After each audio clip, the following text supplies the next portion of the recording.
So, which second year players could make big improvements this year? What old quarterback will make a bigger impact for his new team? And what about the other free agents? Where would be their best landing spots? We're going to try to find the answers to those questions and many more as we get you ready for another off-season edition of the show that you know and you love. It's Fantasy Football Fever starting right now.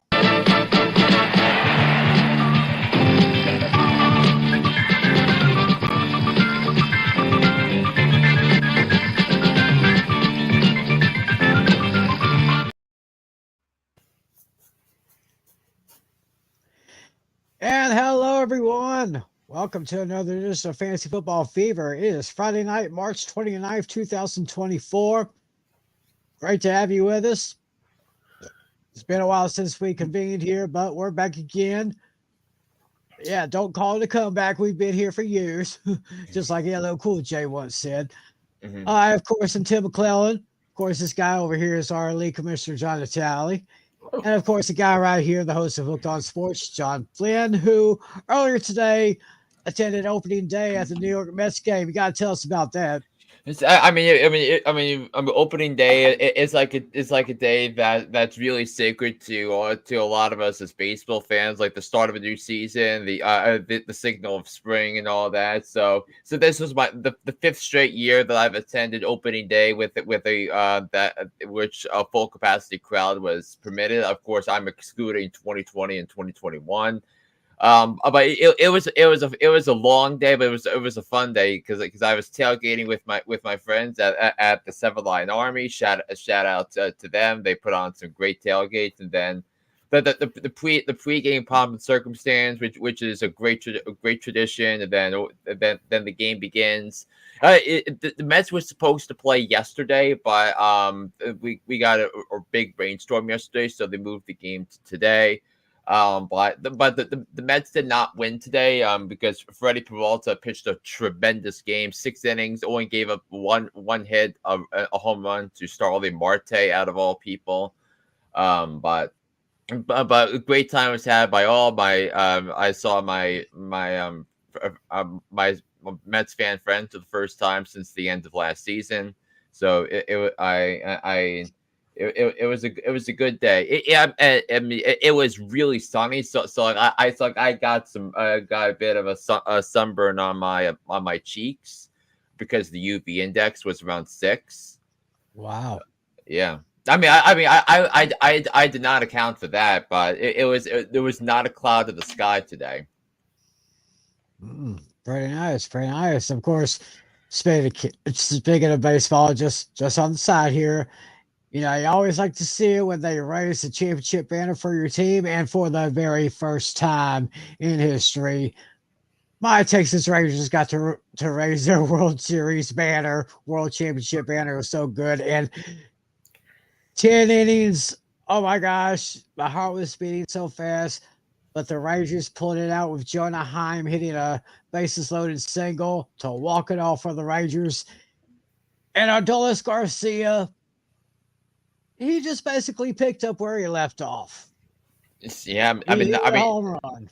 Yeah, a lot of great drama at the end of that game. It was. The Rangers proud of themselves of winning. When late game drama came around, and there was some self-induced mistakes, but by the Rangers. But the bottom line is that they wound up winning the ball game, and that's really all they care about. And I think the ring ceremony is tomorrow. I think. But it was a game between two very good teams. I have both teams winning 90 games this year. Both teams winning 90 games, not bad. But of course, you can hear him talk more about baseball, of course, on his Hooked on Sports podcast. So y'all be sure. Yeah, and also hit one of those links down there. Yeah, and also, how about the Yankees for the tally? They were able to find a way to beat the Astros yesterday, and then and they just went up 2-1 on the Astros in their game. So far, so good. Yeah, and I know Tim as a Rangers fan is happy about that because the big rivalry Yeah, I mean the Astros and Rangers alongside the Seattle are contenders in the AL West. Mm-hmm. Oh yeah. Yeah, I'm just concerned about the Garrett Cole situation. How long he'll be out? Hmm. Yeah. Hopefully not too long for your Yanks. Yeah. But anyway, enough about baseball and all that. It's time to talk pro football here, and we got a big topic to discuss a little bit later on. But first, we do have some other top topics that we got to get to. Talking about old faces and new places, basically, and mostly in the quarterback position here. First of all, the Chicago Bears finally did something with Justin Fields. Mm-hmm. They traded him to the Pittsburgh Steelers. Wow.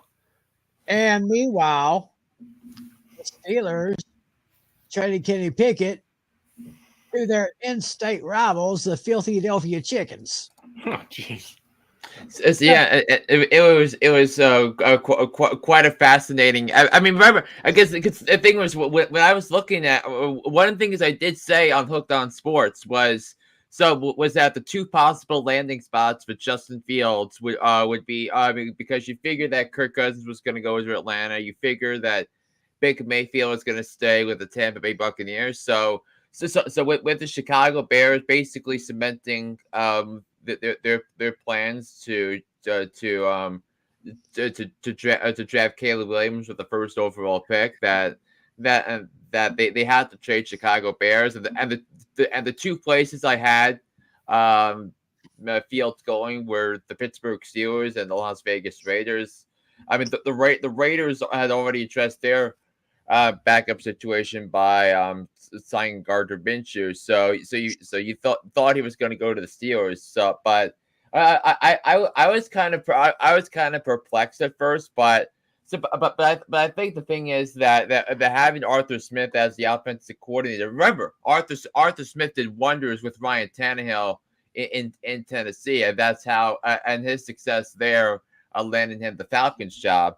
So I could very well see the Pittsburgh Steelers be in the conversation to make the playoffs. Now we'll have to see about where they stand in the rest of the division. That are they better than Cleveland? Are they better than Baltimore? Are they better than the Cincinnati Bengals? Well, I think that's going to be a really big question that we're going to have to discuss later in the summer, especially after all the draft dust settles. Uh-huh. So, so I guess maybe Kenny Pickett can learn a thing or two from Jalen Hurts, I guess. Yeah. But I do think there have been some questions about Kenny Pickett as a teammate because I think after the Steelers traded for Justin Fields, I think Kenny Pickett definitely wanted out. So that's because he wanted the place to start, but there's only 32 starting jobs in the league. Yep. Right. So very interesting moves there. So talking about the New York Jets, I made a couple of big signings. They traded with Baltimore for Morgan Moses, and they signed Tyron Smith, who was released from my Dallas Cowboys. Tyron Smith, I believe he is a Hall of Famer. And of course, the Jets also getting Mike Williams from the Los Angeles Chargers. Yeah, because Mike Williams I think was a cap hit, a cap casualty, and the Jets took advantage of it. So now the big question is, so can you get Aaron Rodgers healthy? So which is like the big number one question because you know what's going to happen to the Jets if Zach Wilson is their quarterback, right? But Yeah, it's another disaster waiting to happen. yeah, and also they signed John Simpson as an unrestricted free agent from Baltimore as well. So the Jets' offensive line is completely transformed. The Jets have a legit number 2 wide receiver to pair up with Garrett Wilson. And earlier today, the Jets acquired Hassan Reddick for the Philadelphia Eagles in exchange for a third-round pick in 2026, which I think is a hell of a move by the Jets, and I don't understand what the Eagles were thinking there. Yeah, fantastic steal. It's I mean I think what I saw is Morgan Moses is one of two players with double-digit sacks in each of the last 4 seasons. Mm-hmm. Yeah. Yeah. And of course, so after my Cowboys let go of Tony Pollard, the big beef in Dallas was get Derrick Henry, get Derrick Henry, get Derrick Henry. But the problem was Henry was just asking for a little too much more than what the Cowboys could handle, given the Cowboys' salary cap situation. So Derrick Henry, of course, signed with the Tennessee Titans. Or no, Derrick Henry signed with the Baltimore Ravens. Now, that improves the Ravens' offense quite exponentially and could put a little bit of a load off the shoulders of Lamar Action Jackson. Yeah, I mean, what do you think, Natalia? Because you think, could you kind of agree with that assessment? Oh yeah, absolutely. I think he's going. Lamar Jackson won't have to run as much since Henry's a very reliable running back and can break tackles pretty well. I was telling Flynn before the show that I think right now the Ravens would probably be the biggest threat to the Kansas City Chiefs. And I think one thing I said off camera was that if the Ravens didn't make all those self-inducing mistakes in the AFC Championship game, like Zay Flowers trying to dive for the end zone, but then Algerius Sneed, who by the way is now a Tennessee Titan, a big trade there and a big bucks in terms of the contract.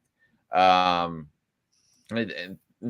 it made a lot of sense for them to go to go sign him because if you look at now where the Ravens are, you're looking at Lamar Jackson, Derrick Henry, and then and so which I think does take pressure off of Lamar Jackson. It also helps when he has Mark Andrews and Isaiah Likely, a great tight end duo with Isaiah Likely stepping up big time last year. Mm-hmm. I mean, as you can see on the screen to your right. Yeah, looks like a pretty strong offense so far with the deals that the Ravens have made there. Yeah, very strong here. Let's see here. So Keenan Allen was traded to the Bears as well to kind of improve the offense in Chi-Town. yeah. So, I mean, having Khalil Herbert, Roshan Johnson in the backfield, and having two legit number 1 wide receivers on the same team, and Caleb Williams will get those two toys to throw with. I mean, everything is set up for success for Caleb Williams in 2024. one other signing I saw here on the list, Aaron Jones, running back for the Packers, he decides to sign with their division rival, the Minnesota Vikings. Ugh. Totally did not expect that. Same here. I thought he was set in Green Bay, but just they need a little improvement with the rushing game. Yeah. Bearing another move, that means AJ Dillon will be their lead back now. No, remember who did the Packers sign to that big contract? Oh, wait a minute. Josh Jacobs. Josh Jacobs. Right. Oh, yes. I mean, it's crazy. Yeah. Yeah, but I think that those have been the big signings Algerius Sneed, I think I mentioned before. The Chiefs franchise tagged him, and then he was traded to traded to Tennessee. Exchanged for a third round pick. Mhm.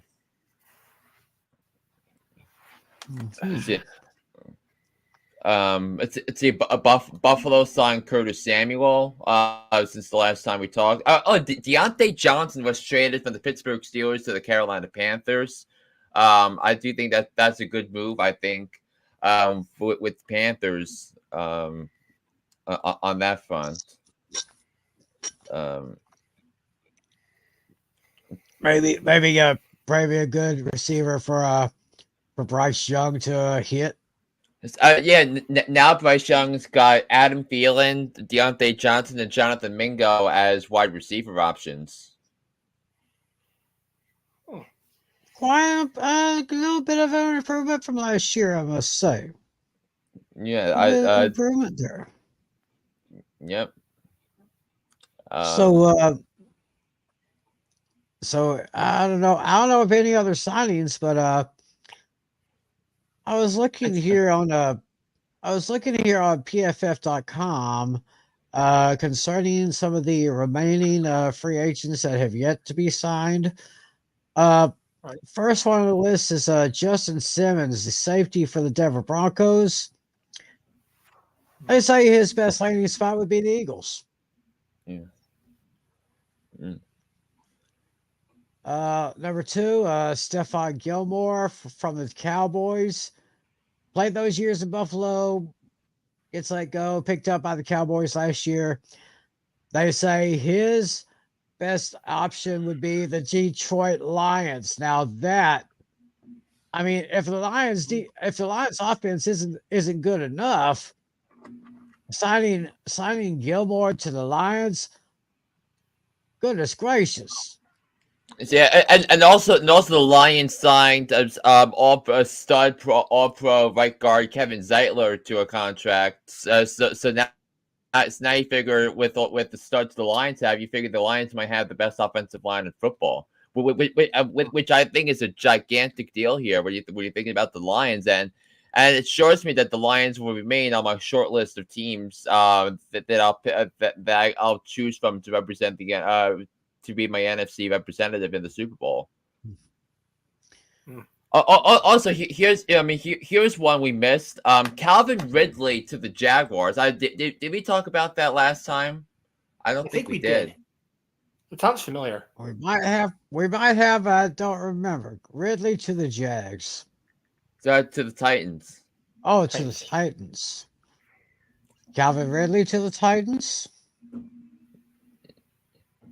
Well, I probably see that. Although I kind of see a little bit of an edge going toward Indianapolis in that division. Of course, can't really count out Houston with the Rookie of the Year C.J. Stroud, and of course Jacksonville with the pretty good offense that they have. Yeah, Calvin Ridley did was not previously signed when the last time we talked, so that was a big deal. 4 years, $92 million with $50 million guaranteed. Ooh, nice. I would take that. I'd take that.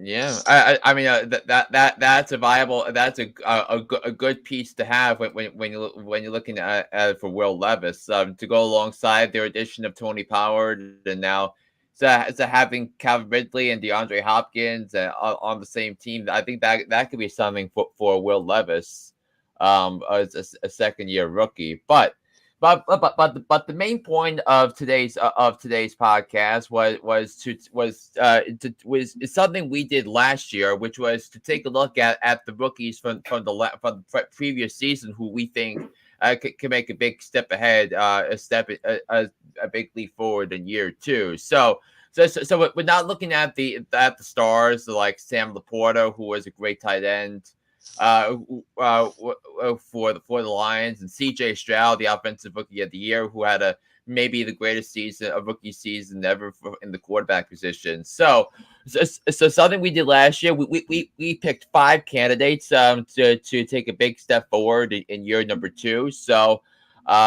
Each of us came up with 5 names, but so here are the first batch, and it's from Tim. So take it away, Tim.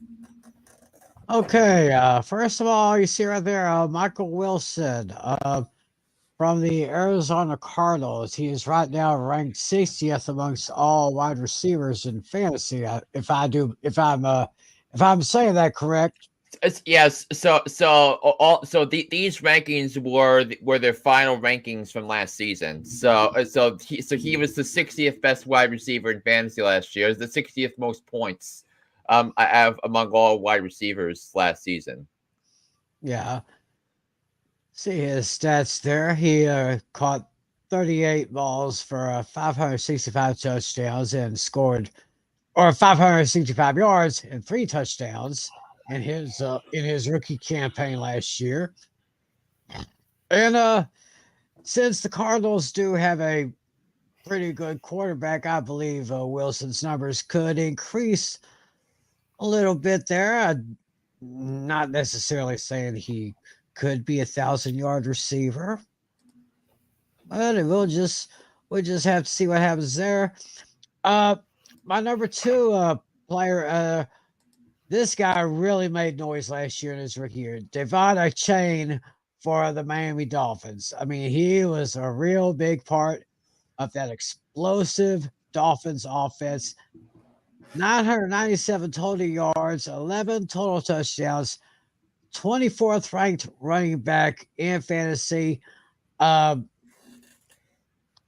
see another great year for this guy. Maybe I'm going to take a gander and say maybe at least 1,300 yards rushing. At least 13. Ooh, wow! That's a bold take right there. About 1,300. Wow, that's about as big as bold of a take as I've ever seen from Tim. But I could see that happening, and I wouldn't be surprised if Tim is going to be on the hunt for Devon Achane in the first couple of 2-3 rounds of our fantasy draft on Labor Day weekend. Yeah, because that guy was amazing last year, and I think he'll even be more amazing this year. Speaking of running backs, Ty Spears from the Tennessee Titans had 100 carries for 838 total yards, 3 total touchdowns. He may be. I mean, now that we mentioned that Tony Pollard is now with the Titans, so I guess Ty Spears could be like maybe a third round back, or if they decide to do any trick plays, anything like that. Don't know if Tony Pollard could get another 1,000 yards, but who knows? Yeah, and also what should be noted here is that to break it down in terms of the yardage. So Ty Spears had 453 yards rushing, or 4.5 yards a carry, and he had 52 receptions for 385 yards, and a touchdown. So consider that. And also with Achane, he had 800 yards rushing and 8 rushing touchdowns, and he had 197 receiving yards and 3 receiving touchdowns. Oh yeah. And last but not least, you have 2 left. Oh yeah, 2 left. We got A.T. Perry, wide receiver for the New Orleans Saints. Right, 97th among the wide receivers at the end of last year. Had 12 catches for 246 yards and 4 touchdowns.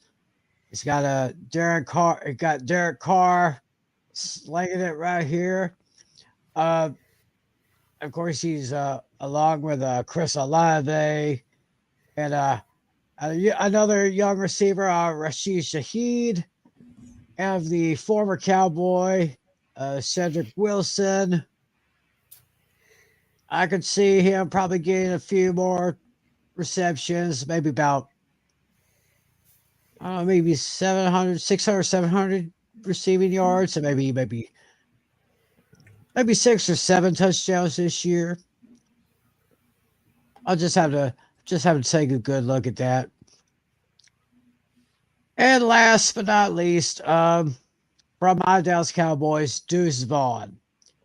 Now, this guy is not, he is a, I think he's only like 5'5". It's about as tall as I am. But this guy made noise last year during the preseason, and he did get 80 total yards and just a few carries in the regular season last year. Of course, with the departure of Tony Pollard, uh, the Cowboys did sign running back Rico Dowdle to another 1-year contract. So Deuce Vaughn may be getting a little bit more touches this year. We'll just have to see what happens there. So that's basically my list right there.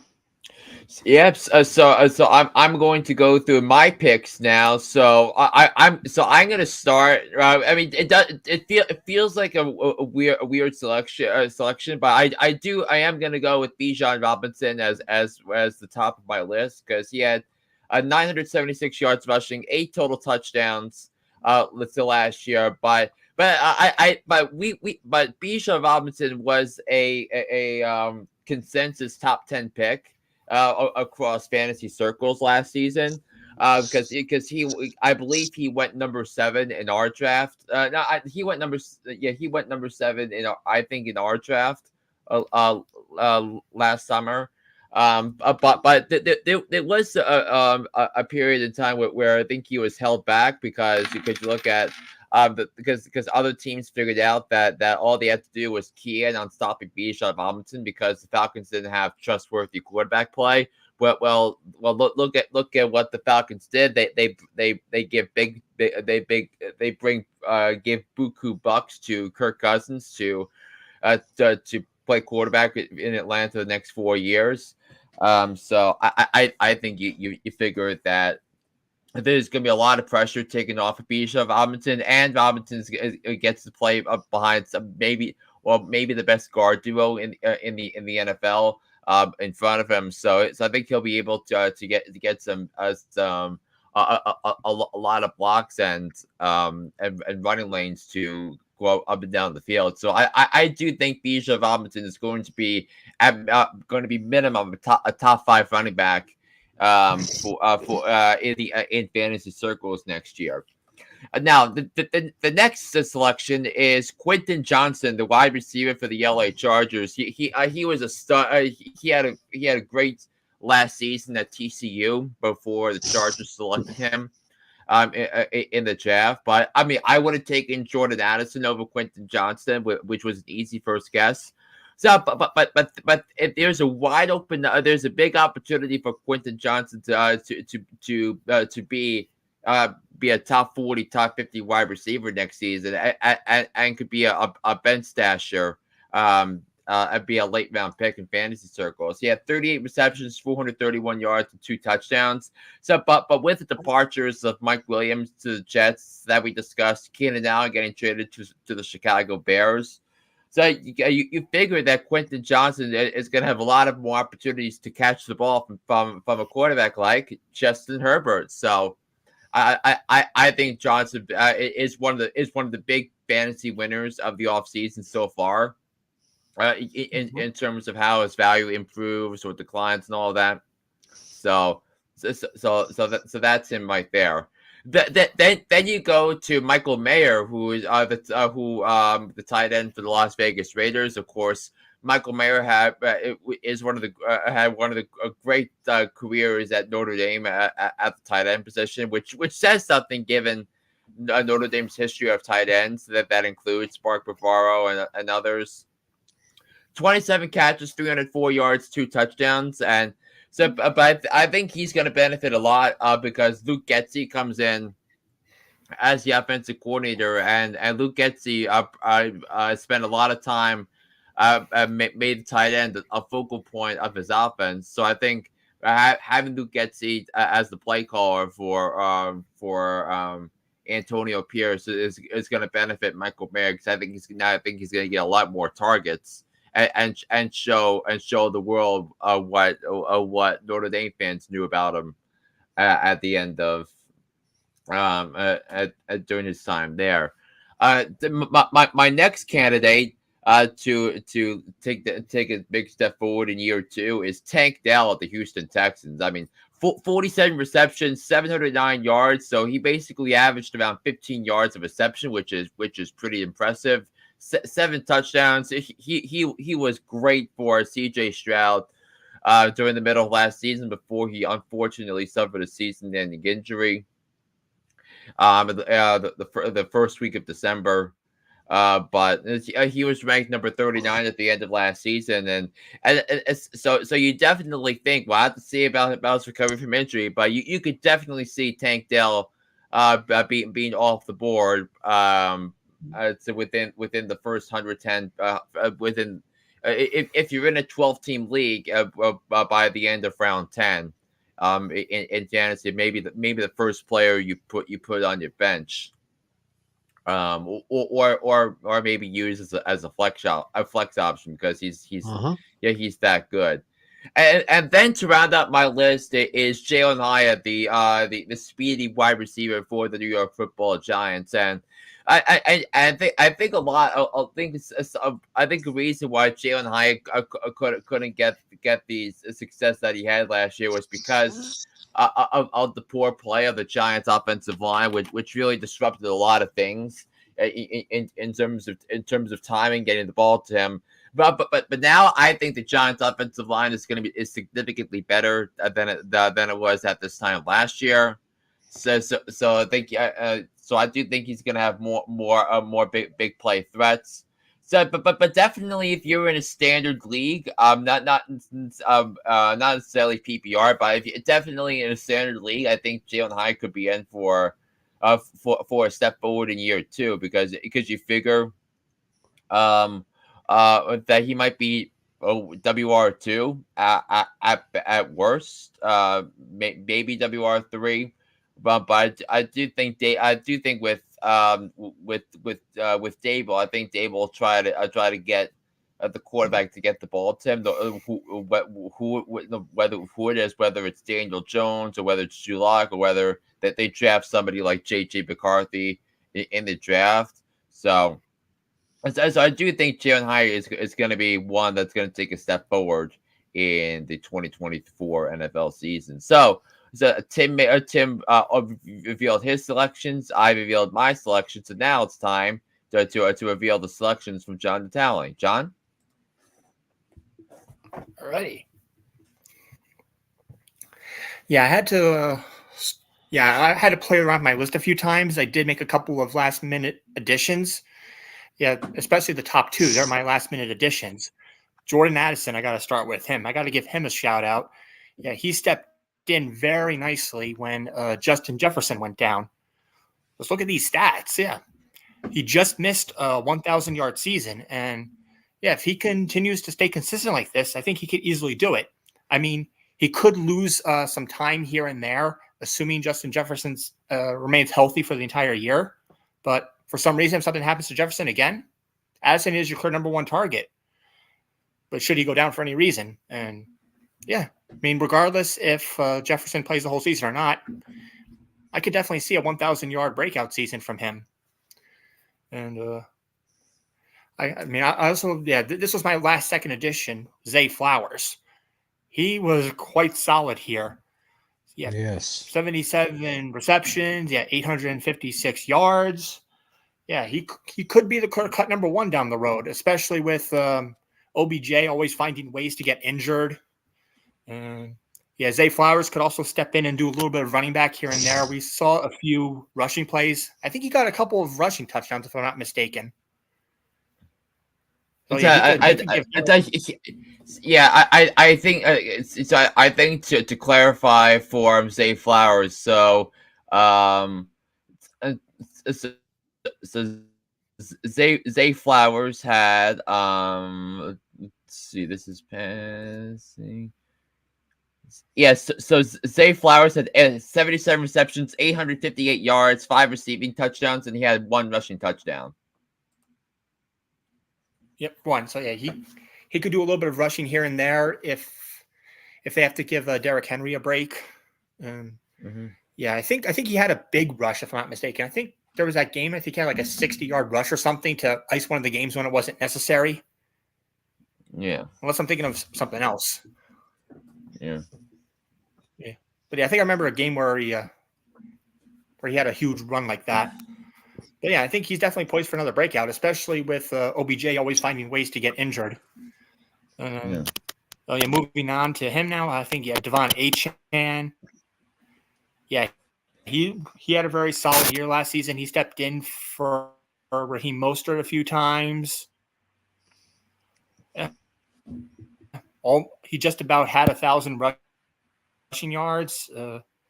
Right now, I could see Mostert and Achane for the season as like a 1A, 1B type of running back. Mm-hmm. And yeah, pretty much what Tim said. I could agree with that. Yeah, it's not too much to say about him. I think he's poised for another breakout. Jahmyr Gibbs. Oh, wow. Amazing numbers here. 1261. Yeah, I think he could possibly get 1,500 since, especially with David Montgomery out of the way, he's now the clear-cut number 1 running back. Yeah, and playing in front of that. Barring and playing in front of that. Or drafts or what not, but he's definitely the clear number 1 back, and he has earned it. I could see him possibly getting maybe finishing in the top 3 for most touchdowns by a running back. I'm going to go bold here. I'm going to say he's going to have about 15 or 16 touchdowns for this coming season. Yeah. And also to break down for Tank Dell. Yeah. Yeah.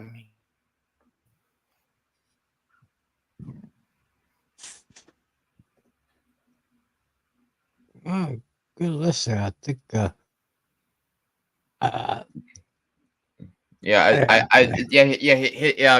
His screen definitely froze. But Jahmyr Gibbs to break down his numbers, he had 945 rushing yards and 10 touchdowns and 316 yards receiving and 1 receiving touchdown. Yeah, I mean Jahmyr Gibbs, he was one that kind of flew under my radar when I was trying to make up this list. But I'll tell you what. So, like, I didn't have a good read on the Lions' running attack in the draft. I mean, I started with David Montgomery, and he gave me a couple of really good games. He had that 3 touchdown. Montgomery had that 3 touchdown game against Green Bay.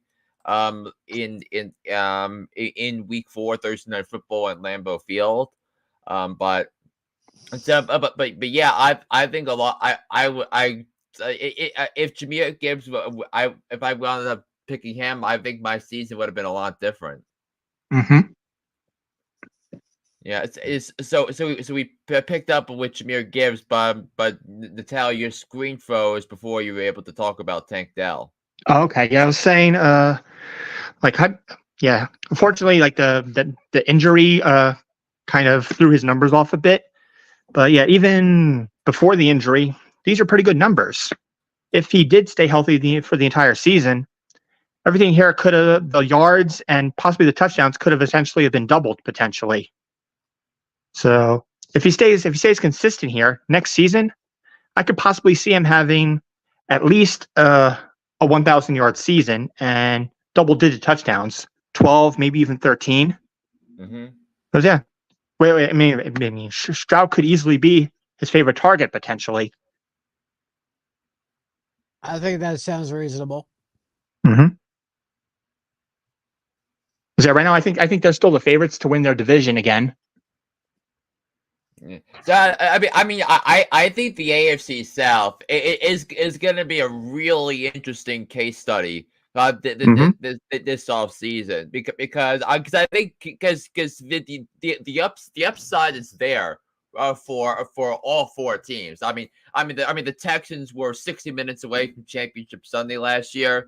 The calls under Shane Steichen that they got to a game, or they were a game away from the playoffs, and they were without their starting quarterback for most of the season. Who can be a pretty dynamic playmaker. Anthony Richardson was on my short list. Was someone who I considered for my list, but I couldn't do it because I didn't want to see more from the ACL recovery, but. We saw last year. I didn't include Brees Hall on my list because I didn't know what his ACL recovery was going to look like. So, but he wound up being the second best running back in fantasy last year behind Christian McCaffrey. So, Brees Hall was basically the entire team down the stretch of last season. So that's something to keep an eye on.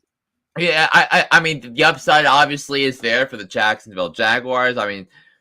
Trevor Lawrence needs to be better. Let's make sure we're clear about that. Trevor Lawrence, I thought Trevor Lawrence had a disappointing season last year, but we know that the hype. We know everything that transpired with Trevor Lawrence at Clemson winning winning the national championship, getting to another national championship game, making the college football playoff all 4 years he was there. So. But the upside is there for Jacksonville, and then a team like the Tennessee Titans, who bring in an offensive coach, Brian Callahan, is the new head coach for the Titans. He brings over his quarterbacks coach from Cincinnati, to be the offensive coordinator. So I think a lot of the different things are there for all of those. So depending on how I feel, I would not be surprised if either one of those four teams winds up winning that AFC South. It's definitely one we're gonna have to keep our eye on. As we go to the off season, the draft, of course, which is going to be super important, and which we will discuss in detail on our next podcast coming up in 3 weeks. But I do want to see the Titans improve on defense. I think all these teams could use some improvements on their defense as well. Yeah, it kind of had me thinking. Last year it seemed like, in my opinion, the most interesting division was the AFC North. Now it's all of a sudden being like the AFC South now. So I'll probably keep my eye on that division right there. The only division that had 3 teams, that was like a 3-team race to the end. What was the South, because you figure that one team, that you have 3 teams that were in the conversation with Houston and Jacksonville and Indianapolis. All three of those teams were in contention. Now, obviously, Jacksonville was at one point was the 1 seed. In that controlled the destiny for the 1 seed as late as week 13, and then the Texans had their surge midseason, and then the Colts as quietly staying under the radar when everybody was talking about Buffalo and Cincinnati and the chaos in Denver and the dysfunction in Vegas with the Raiders. But the Colts were one of those teams that fell under the radar, to be honest. Right. So, a very interesting list of players, the second year players who could become big time fantasy stars for the 2024 season. And I always had to tip my head to Zay Flowers, because whenever we were looking through our fantasy scores from last year. Always saw him getting pretty good numbers for the Ravens. So I think Zay Flowers could really improve this year. Yeah, and I think we need to go through some names that the three of us had like a chat before, because I was doing a lot of podcast prep yesterday because Mhm. the Mets moved their game from yesterday to today, so I did a lot of prep work yesterday. But I mean, we were considering Bryce Young with the improved offensive line, because remember they signed Robert Hunt to a 5-year contract to be their right guard. They brought in Damian Lewis to be left guard. They brought in Deontay Johnson in a trade. So we considered him, but his success is going to be dependent on how Dave Canales, the new coach of the Bucks, can get Bryce Young to throw quicker. We were also thinking Zach Charbonnet, the running back from the Seahawks, as a consideration. At the wide receivers we considered, but we didn't include Jonathan Mingo, who was the stud at Boston College a couple of years ago. But Mingo is at best going to be a WR3. Jackson Smith and Jigba for the Seahawks we considered. Rasheed Rice of the Chiefs. Of course. I said, but I didn't. I felt Rasheed Rice to me. I mean, if Rasheed Rice wasn't as obvious, I would have put him in. I see Marvin Mims of the Broncos, Josh Downs of the Colts, Trey Palmer of the Bucks, Demario Douglas of the Patriots. Dalton Kincaid, Tucker Kraft, and Luke Musgrave were also additions as well. And I was just going through this list I was mentioning earlier from PFF.com about the remaining free agents and their best landing places if possible. I saw Michael Thomas, the wide receiver for the Saints. According to them, his best landing spot would be in Jacksonville. Mhm. So, how about who is this? Who's the other one? Calais Campbell from the Falcons. They say that his probably best landing spot would be with the New York Jets. And how about the Panthers wide receiver DJ Great White Shark Jr.? They say his best landing spot would be in Arizona. Yeah, and then that would take some targets away from Michael Wilson. Yeah, I would. That's what I was thinking of. I mean, if he goes there, then take some targets away from here. We're mentioning Odell Beckham Jr. with the Ravens, the guy who always tries to find a way to get himself injured, as Natalie said. Odell Beckham Jr., they say his best landing spot would be in Miami. Yeah, a part of them disagrees with that.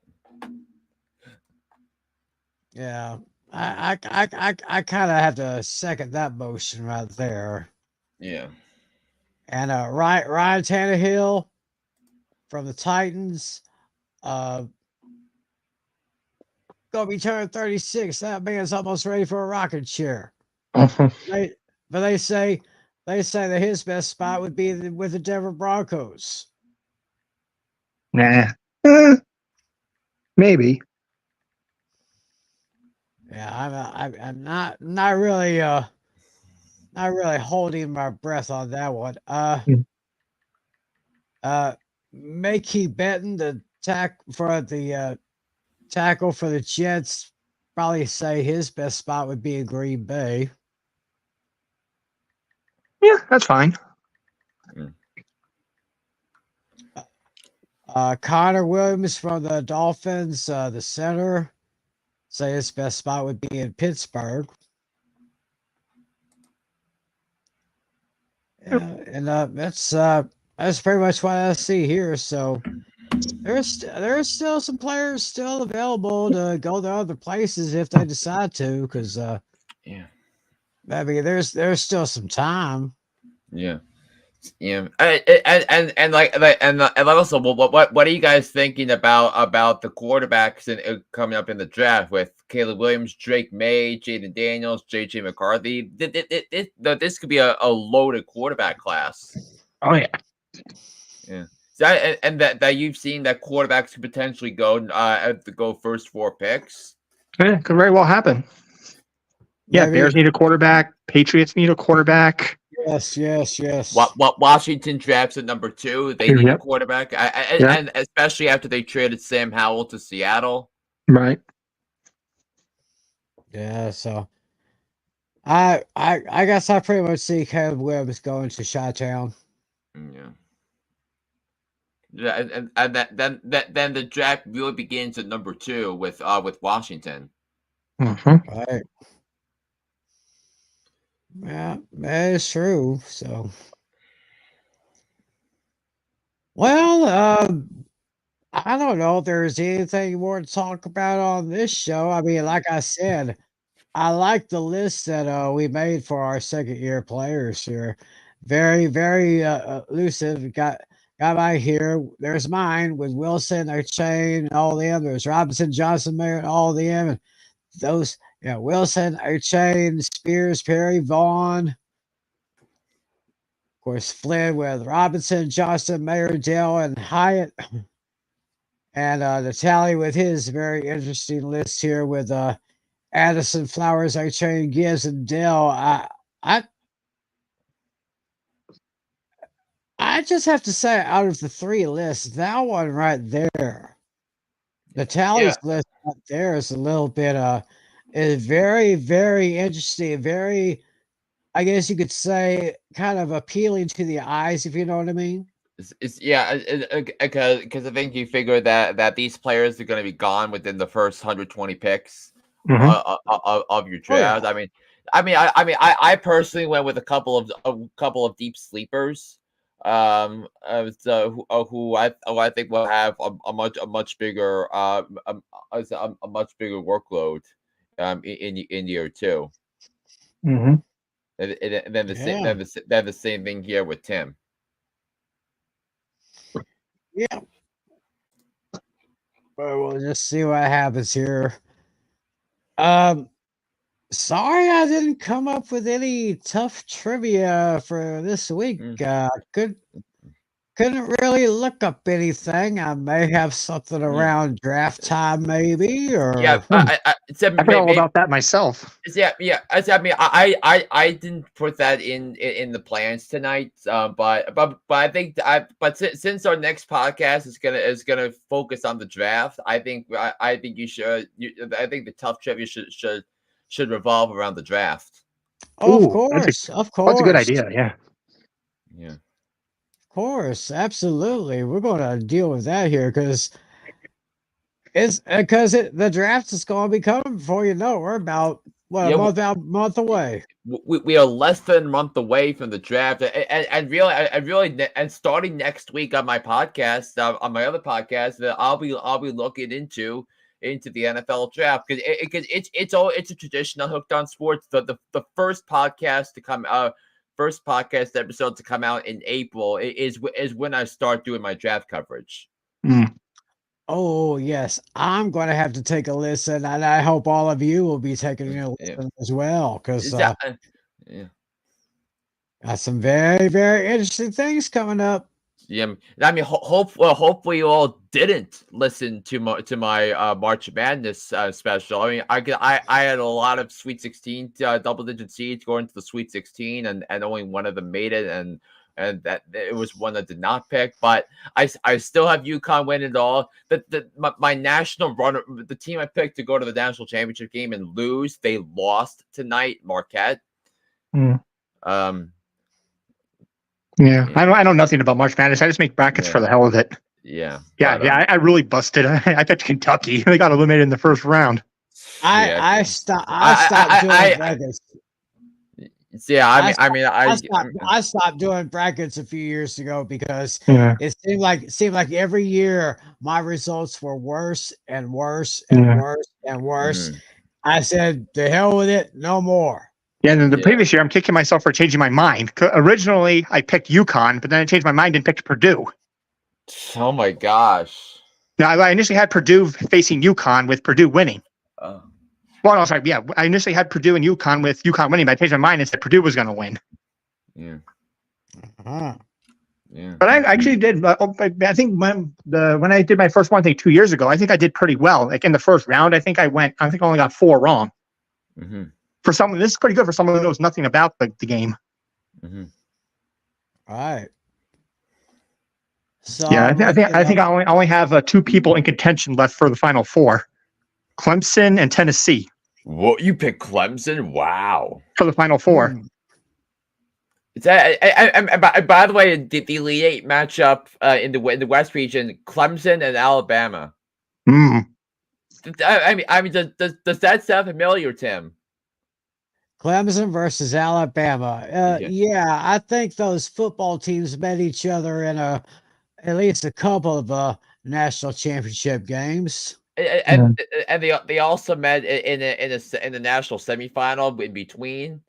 Oof. Yeah. I'm gonna go back here and see who I put in my Final Four. I know it's definitely a bust. Let me just go back. Who'd you have there? Like I said, YU. Well, my Final Four stunk. Yeah, Kentucky, Tennessee, Clemson, BYU. Mm-hmm. Uh-huh. Well, um anyway, I think we should remind everyone for anyone who's interested, UFL starts on Saturday. I might check out a little bit of it here and there. Yeah, I might check out a little bit too. I got one of the big games is Arlington Renegades against the Birmingham Stallions. Mm. Be interested to see that one here, but so it looks like our next show will be. Are we thinking? Wait, April 19th? Yeah, that was what I was thinking because it's the week before the draft. Yep. Week before the draft. Perfect. Absolutely perfect. Next show, April 19th, we will preview the draft. Probably give our top 10 picks for from each of us, see where we think everybody's going. So Yeah, and I think what I'm going to do is I will do a mock first round of the draft. Yeah, we'll save that for last. Close out the show with that.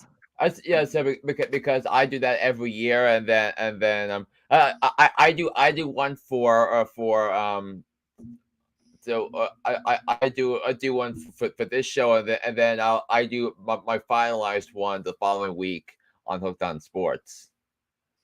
Okay. all right, so Yeah, I guess on that note, we should always also wish all of our viewers a happy Easter. Easter is on Sunday. Yes. Oh yes. Happy Easter to Yeah. everyone out there. Yeah. And of course, today was Good Friday. Yesterday was Holy Thursday. Mhm. And for everybody living in Canada, happy Easter Monday. Yeah. Right. So we will reconvene here Friday, April 19th. Draft picks and predictions. Gonna be one of the most intriguing shows that we do in the off season. Of course, we got a lot more stuff coming in the off season, so make sure you hit the subscribe button on this channel. Make sure you hit the bell so you know when a new video comes up, so y'all won't miss out. So I think this was one of our most interesting shows we've done yet. Of course, like I said, we did it last year, so.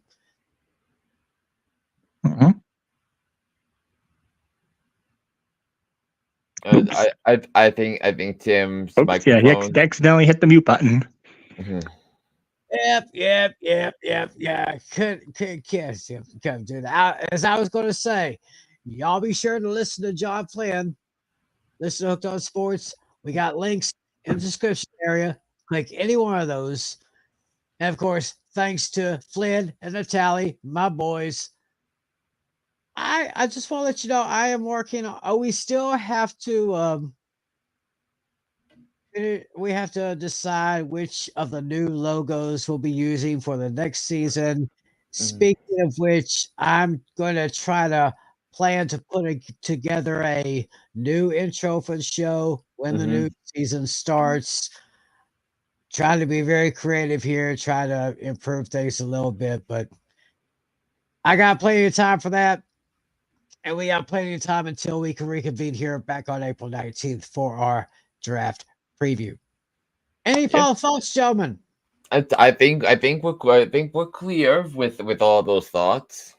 Yeah, I mean this was a very good list. Yeah, so many names were available, but we were limited to 5. Yeah, and I do give you guys credit for coming together with this list on such a short notice. I mean, I totally forgot that that was the format we did last year. But good job, guys, coming up with names so quickly. Oh yeah.